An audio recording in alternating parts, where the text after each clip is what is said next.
Hi, I'm Leslie. Wow, seryoso ba yun yung name mo? MJ, napaka-unique! You should broadcast it sa news channel. Akalain mo silence yung name mo. Gusto mo mag-charades tayo? Magaling ako dyan. Ano pa pangalan mo? English? Like John? Riley? Brian? George? I order you! Get out! Mali? Kung ganon, Banoy? Jose? Ronaldo? Marlo? Marlo! Marlo Morer? Marlo Aquino? Marlo Aguilar. Hi Marlo, so bakit ka nandito? Why choose our school? Why don't you choose me? Choose me? Ingay mo? Nako, kung maingay ako, paano pa kaya yung mga ibang classmates natin? The noise that you hear coming from my mouth-to-mouth recitation. 4 feet pa lang yun sa akin, so hindi ka pa malulunod. Hindi ko gets. Hindi mo gets? Ako rin eh. Bakit ba siya yung seatmate ko? Ano ka ba, Marlo? Seatmate means soulmate. Kaya raw tayo pinagtabi para magkabunggo yung siko natin tapos makukuryente tayong dalawa. Oh my gosh, kapag nangyari yon, edi may sparks na tayong dalawa. What's up, Marlo? Nasa si Luigi. Tigilan mo ako. 6 months na tayong seatmate / friends. Ibig sabihin, 6 months na rin kitang crush. Huwag mo suotin yan! Baka may luga ka sa tenga, babaho yung earpads mo. Tapos mataturn off ako sa'yo, tapos mawawalan ka na nagkakagusto sa'yo. Leslie. Yes, tawag mo ako. Shut up. Ayoko!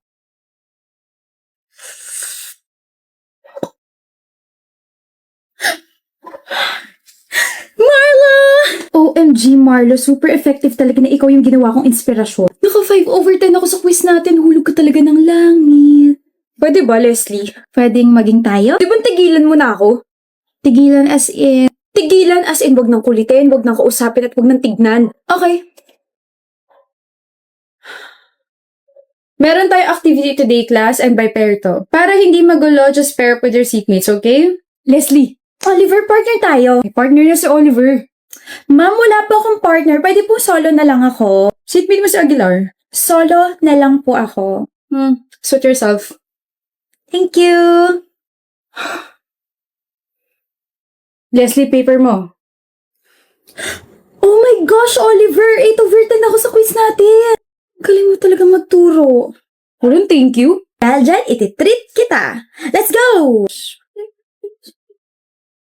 Hindi nyo na ako inspirasyon.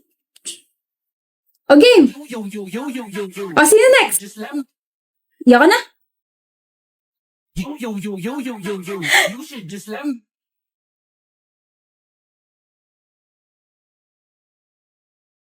Nangasal ka ba? Lo, problema mo dyan. Hindi na nga kita kinukulit, kinakausap, tinitignan gaya ng gusto mo, tapos ganyan ka pa sa akin. Magiging ganito na lang ba tayo palagi, ha? Pansinin mo na kasi ako. Akala mo ba hahabulin kita? Ayoko nga, may pride pa naman ako. Kaya nga hinahabol na kita kasi nagsisisi ako. Sorry for acting like a jerk. Dapat kinausap kita ng maayos. So sorry. Ganyan ka ba talaga mag-sorry, ha? Labas sa ilong? I have, sipon. O tapos, hahabulin mo na ako. Marami ako na-realize nung hindi mo ako pinansin na isang buwan. Na mas gusto ko na kinakausap mo ako, kinukulit mo ako, inaasar mo ako, gawin mo na ulit ako inspirasyon, gawin mo na ulit akong crush mo. Na-miss mo ako, no? Miss? Oh, miss na kita. Sali kita sa trend, ha? Huh? Sayaw kung crush mo rin ako! You should just let me freak you. I say Huli ka dang. Shh. We'll work on that. Hindi naman ako nagmamadali eh. Anyway, bati na tayo. Wala nang bawian ah. Bati na tayo ah. Ang nga pala. Ano? Saan ka nalang magpaturo? Mas matalino kay Oliver. Salas ka? Medyo.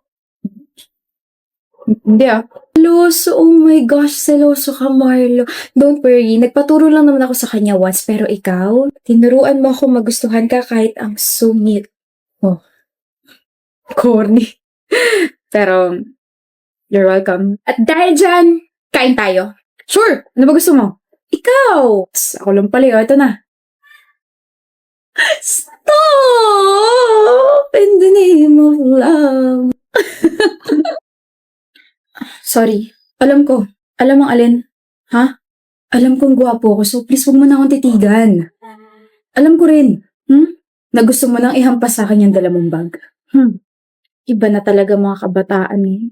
Ang kapal na mukha magbuhat ng sariling bangko. Kala ko naman kapag nag-college na ako, pwede na ako magsuot ng kahit na ano. Ka-uniform pa rin pala. Init, no? Pero at least we don't have to think kung ano yung pwede natin suotin araw-araw, di ba? Ah, Draven nga pala. Marketing irregular student. Okay, ano pangalan mo? Alam kong hindi mo ako titigilan base dyan sa mukha mo. Gladys, ayoko maging friends tayo. Ayoko. Sige, best friends na lang. Gladys! Masakit dyan mo? Lagi ka na lang kasing nakahawak dyan. Ito. May abs kasi ako eh. Nag-aalala ka na sa akin na bored lang ako. Lalambot din yung puso mo sa akin. Gladys! What is the meaning of this? Bakit di mo ko hintay? Tagal mo eh. Sabi mo sabay tayo pumasok. Di mo kayo mag-isa? Hindi. Ako sa'yo. Gladys, may iba ka pa bang friend? Wala. Meron! Ako. Pinilit mo kaya ako. Pero, hindi mo ba trip yung iba nating mga blockmates? Trip? Then bakit hindi ka nakikihalubilo sa kanila? Dito ka na lang lagi sa likod na kapwesto like me. Trip ko sila pero hindi ko masabayan yung trip nila. Okay na. Ako? Sasabayan kita sa trip mo kahit lumangoy ka pa sa fish pond. Yung mga trip kong kaibigan, tahimik. Tahimik ako. Tahimik ako, Gladys. Promise. Sorry kung hindi ako nakapunta sa family dinner nyo kagabi Ayos lang. Hindi kasi ako pwede lumabas eh. Draven. Ayos lang. Nga pala, aalis ba kayo sa araw ng mga patay? Kasi kami, oo. Dadalawin namin yung grandparents namin. Saan nyo dadalawin? Baka mag-cross yung landas natin. Oh? Sa Manila Memorial Park, sa Columbarium. Doon din kami! Best friend talaga tayo. Doon lang po ako Kang lalayo.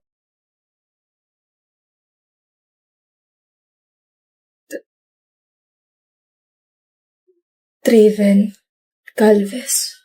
You know my brother? Po? Brother? I'm sorry, I'm just surprised. First time kasi na may ibang taong lumapit sa vault niya. Draven Galvez? Draven Galvez, kilala mo ba siya? He doesn't have any friends, pero based from your reaction, parang kilalang kilala mo siya. Patay na siya. Huli ka na sa balita. Since last year pa, 2 saksak sa tiyan. He was murdered inside the campus.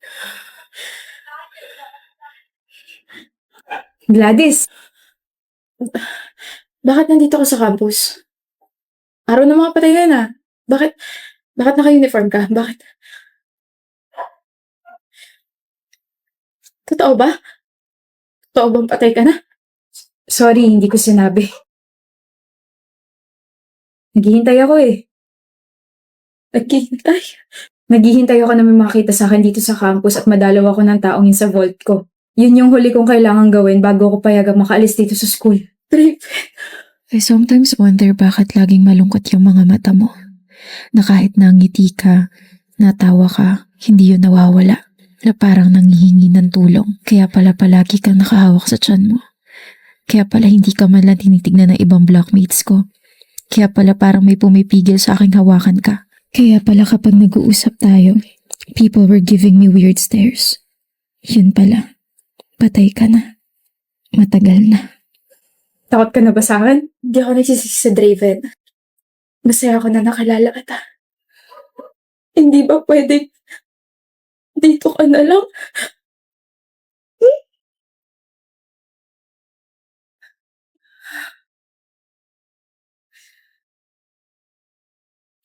Gusto kong punasan yung luha mo kaso dito ka na lang. Gladys, hindi na pwede. Thank you. And sorry kung iiwan na kita rito Kailangan ko na magpahinga na tuluyan eh. Bye-bye, Gladys. Salamat sa lahat. And that's it. That's the end of her story. I didn't even get a chance to sabihin I fell in love with him. I fell in love with Draven. Sabi mo may boyfriend ka, Iris? Meron nga! Nagsisinungaling ka, aminin mo na lang kasing NBSB ka. Hindi naman dapat kinakahiya yun eh. Kung NBSB ako, hindi ko talaga ikakahiya yun. Pero sorry ka, may boyfriend ako. O sino? Sino yung malas na lalaking yun? Si Lucas! Si Lucas? Oo! Si Lucas Martinez. Siya si Lucas Martinez. Masungit, mataray, mayabang, at higit sa lahat, hate na hate ako. Yun nga lang, hindi alam ng marami na may mga atraso ko sa kanya. Nandyan yun nabato ko siya ng sapatos dahil na-frustrate ako sa score ko sa chemistry. Meron naman sa sobrang saya ko, tumama yung kamay ko sa leeg niya nang hindi sinasadya. At ang pinakamalala ay natapilok ako, tumama yung kamay ko sa phone niya at nabasag ko yun. Pinatulan ka? Ni Lucas? Nakaka-offend ka. Ako kaya yung pumatol sa kanya. Hinabol niya ako tapos... Sino humabol sa'yo? Lucas! Hinabol mo raw siya. Halika! Usap tayo. Narinig mo lahat? Oh, nasa likod niyo ako eh. Ano ulit yung sinabi mo? Girlfriend kita? Pinatulang kita? Hinabol kita? Sigurado ka ba ako yun? Alam kong marami akong atraso sa'yo pero Sino ka ba? mabuti yan. Hindi mo ako kilala. Kilala na kita. Tinamaan mo ko ng sapatos, tinamaan mo ko sa leeg at binasag mo yung phone ko. Ikaw yun. Correction, natamaan, hindi tinamaan. Nabasag, hindi binasag. Not intentional lahat ng mga yun. Ginawa mo pa rin. Nagawa, hindi ginawa. So ano gusto mo mangyari? Huge favor. Ayoko. Lucas, I promise, I will let you break up with me. Ano? Just pretend to be my boyfriend for months. Bakit naman ako papayag sa gusto mo? Kasi gusto talaga kita. Gusto maging, peace, prosperity, kapit-bisig. Ano makukuha ko dyan sa gusto mo? Name it. Bayaran mo tuition ko. Don't name it. Like, never mind. Ako na lang yung magsasabi, okay? Ang makukuha mo, extra fame and extra sauce. Imagine, papatol ka sa isang nobody. Like, masasabi ng mga tao na, bait naman ni Lucas, pumapatol sa hindi niya ka-level. Mababansagan kang, gwapo na, mabait pa. Aray, grabe yun na. So payag ka na? Do whatever you want. I'm Iris. Alam ko. Alam niya? Fruity. Anong ginagawa mo rito sa classroom namin? Eh di sinusundo ka ng girlfriend mo. Sinusundo kita. Mukha kang tanga. Anong gagawin ko dyan? Magpapalit tayo ng bag. Okay lang sa akin. Total, masakit naman na yung balikat ko. Dalhin mo ka ako yung bag ko. Marami kayo nakamasid. Wala kang tao rito sa corridor eh. May CCTV. Uwi ka na? Obvious ba? Ano ba yan? Wala ka man lang baka sweet-sweet dyan? Like, ingat. Rar. Take care. Hindi ako mahilig sa matatamis. Ba yan? Hatid mo ako. Bakit? May nakamasid pa ba sa atin? Wag na nga, Lucas. Baka nakaka-istorbo pa ako sa'yo eh. Baka, may lakad ka pa. Something like that. Anyway, thank you for today and thank you for the patience. Tandaan mo boyfriend pa rin kita sa Monday. Kaya mo to, Iris. May bag ka namang malaki. Kaya mo to. Ako to. Pwede mo naman kasi akong tawagin. Naiwan mo kasi yung paper bag mo. Okay ka lang ba? Halika, hatid na kita. Hindi na. Sa school lang naman valid yung deal natin eh. I insist. Pares din naman tayo ng way. Okay. Mag-isa ka lang ba sa apartment mo? Bakit mo natanong? Hindi kasama sa deal natin yan Sira, para ka kasing takot na ewan. Di ba mataray, masungit, tsaka mayabang ka? Don't tell me, nafu-fall ka na agad sa akin. Uy, kanina lang naging tayo Bawal ba maging concern? Grabe, Lucas, ang rupok mo pala. Huwag kang ma-fall, bawal yan. Hindi ako nafo-fall. Wala pa nga ako nilalabas na charm eh. You're charmless.